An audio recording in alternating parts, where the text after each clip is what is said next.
নমস্কাৰ বন্ধুসকল আজি এটা বিশেষ দিনৰ কাৰণে গৈ আছো দেখিছে চাই গেটআপটো একদমই বেলেগ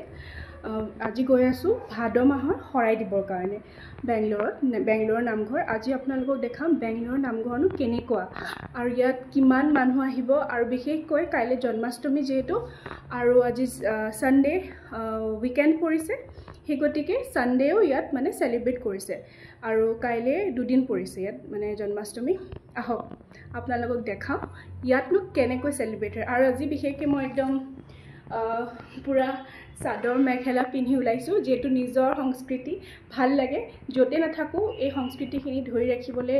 এটা প্ৰাউড ফিল কাৰণ this is our identity after all হয় নাই যি হওক আহক আপোনালোকক আজি বেংগলোৰৰ ভাদ মাহতনো কেনেকৈ উদযাপন কৰে জন্মাষ্টমী আৰু এই গোটেই ভাদ মাহ কেনেকৈ নাম প্ৰসংগ কৰে অকণমান আপোনালোকক দেখাবলৈ চেষ্টা কৰিম দেই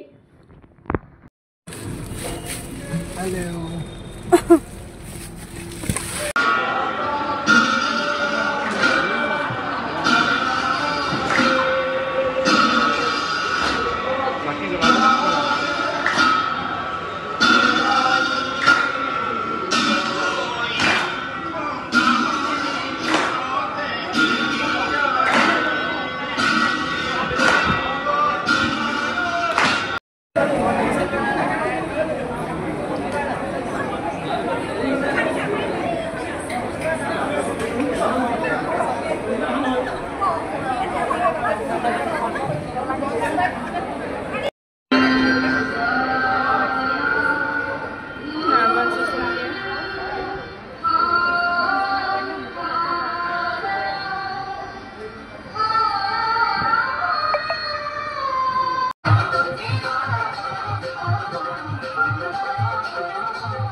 আশা কৰোঁ সকলোৱে ভাল পালে চাই পেলাই ধন্যবাদ দেই